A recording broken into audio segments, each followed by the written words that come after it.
So I've recently begun a journey where I'm learning about trauma, and I've been so fascinated to find out that trauma actually affects us in many, many different ways in our bodies and in our lives as well. So I've asked Tanya, the founder of Rewire Therapy, to just take us through some of the ways that trauma affects us in our lives.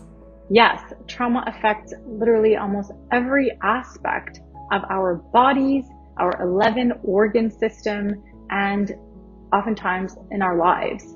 So first off, trauma can affect our relationship with food. So people don't often think about it in terms of, why am I having this difficult relationship with food, either this reliance or dependence or disordered eating or even eating disorder.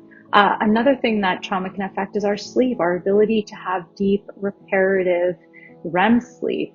And we know that really deep reparative REM sleep actually protects our nervous system and protects us from acquiring more traumatic memory. So REM is actually protective, and when our sleep is affected by trauma, that makes things a little bit complicated.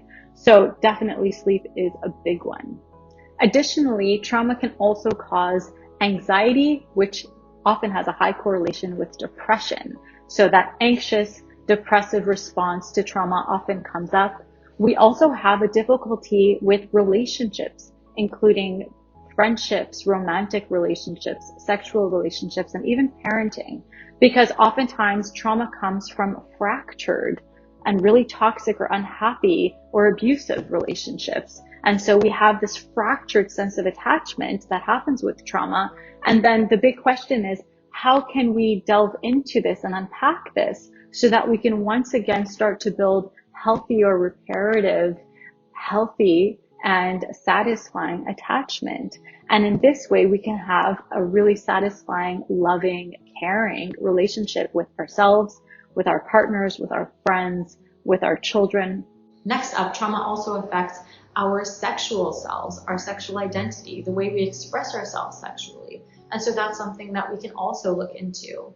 Something else that comes up is our immune system. So often when we are feeling traumatized or we have suffered from chronic stress or trauma, we have very high cortisol levels, and especially chronically high cortisol levels can impair the immune system and can lead to either infections or diseases or autoimmune diseases, where our bodies, literally the cells in our bodies, start to hyperreact and overreact, because that's how we respond to trauma. We are hypervigilant, we overreact, and literally at the cellular level, our immune system hyper and overreacts to the point where it starts to attack its own organs. So that's something that we also, we want to stay away from.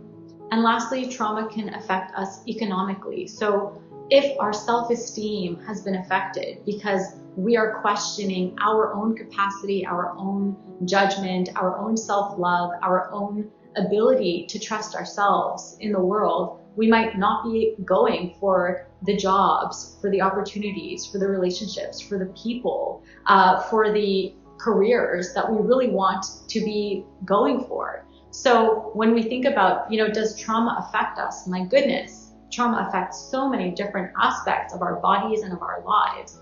And so the idea isn't to say, oh no, I felt traumatized or I suffered trauma, therefore all of this is going to be terrible. But it is a good idea to say, how has trauma come up in these aspects of my life so that I can unpack it and I can make sure that it doesn't go downhill, but that it goes uphill in those areas. So to make sure that we do not perpetuate a vicious cycle, but that we stop a cycle and that we say, you know what?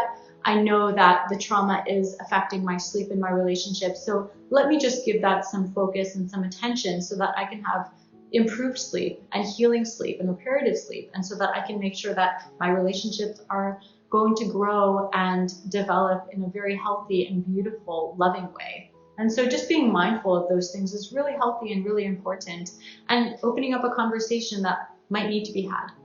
So Kay, to answer your question, those are the ways that trauma can affect our lives and our body systems.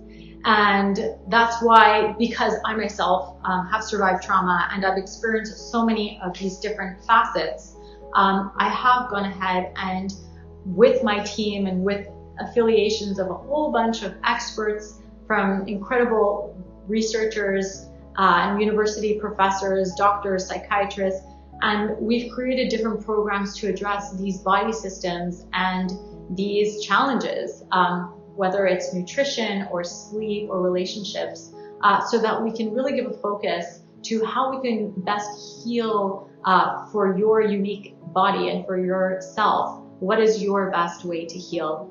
And we offer so many different approaches to healing. A lot of them are nonverbal because we believe that somatics, movement, creative expressive arts are all really important for trauma healing because they really focus in on how does the body feel and how is the body going to slowly get back to its own sense of balance through movement, through somatics, expressive creative arts, and all of that. So that's what we've been working on. And to respond to your question, my goodness, good luck on your journey. Wow, Tanya, that was really, really informative. Thank you so much for sharing all of that. And I'm really, really looking forward to going through the different programs that Rewire has. Thank you so much to you and your team and all of the experts for putting this together so that we have resources to really help us tackle trauma in these different areas of our lives.